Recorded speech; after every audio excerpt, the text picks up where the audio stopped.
Big Boss Malayalam season 6 Malayali പ്രേക്ഷകർക്ക് ഒന്നടങ്കം സുപരിചിതമായി മാറിയ താരമാണ് ജാസ്മിൻ ഗബ്രി എന്നിവർ.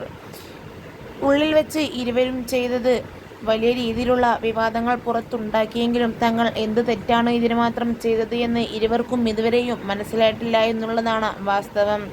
ഇന്നത്തെ കാലഘട്ടത്തിലും ഇങ്ങനെയും ജനങ്ങൾ ഉണ്ടോ എന്നാണ് ഇരുവരും പൊതുജനങ്ങളോട് ചോദിക്കുന്നത്. ഇരുവരും ചെയ്തതിൽ ഒരു തെറ്റുമില്ല എന്ന് പറഞ്ഞ ഒരു പക്ഷം രംഗത്തെത്തുമ്പോൾ ഇപ്പോഴത്തെ കഴിഞ്ഞ ദിവസത്തെ ഗബ്രിയുടെ ലൈവ് വീഡിയോയാണ് ഇതിനോടകം സോഷ്യൽ മീഡിയയിൽ വലിയ രീതിയിൽ വൈറലായി മാറിയിരിക്കുന്നത്.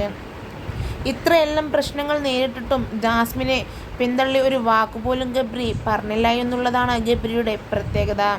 ജാസ്മിനുമായി ഇപ്പോഴും കോണ്ടാക്റ്റ് ഉണ്ട് എന്നും ജാസ്മിനെ കാണാൻ ഉടനെ താൻ പോകുമെന്നും ഒപ്പം തന്നെ ജാസ്മിൻ്റെയും അഫ്സലിൻ്റെയും പോലീസ് കേസിനെക്കുറിച്ച് ചോദിച്ചപ്പോൾ ഗബ്രി തക്കതായ മറുപടിയൊന്നും നൽകിയില്ല. അത് നിയമത്തിൻ്റെ വഴിക്ക് പോട്ടെ എന്നായിരുന്നു മറുപടി.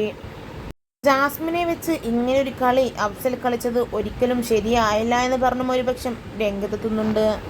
ഒപ്പം തന്നെ ജാസ്മിനെ വേണ്ടാത്ത ആൾക്ക് എന്തിനാണ് ജാസ്മിൻ്റെ അക്കൗണ്ട് എന്ന് ചോദിച്ചും നിരവധി പേർ രംഗത്തെത്തുന്നു. എന്തായാലും ജാസ്മിൻ്റെ ആരാധകർ ശക്തമായി എതിർത്തുകൊണ്ട് എത്തുന്നുണ്ട്.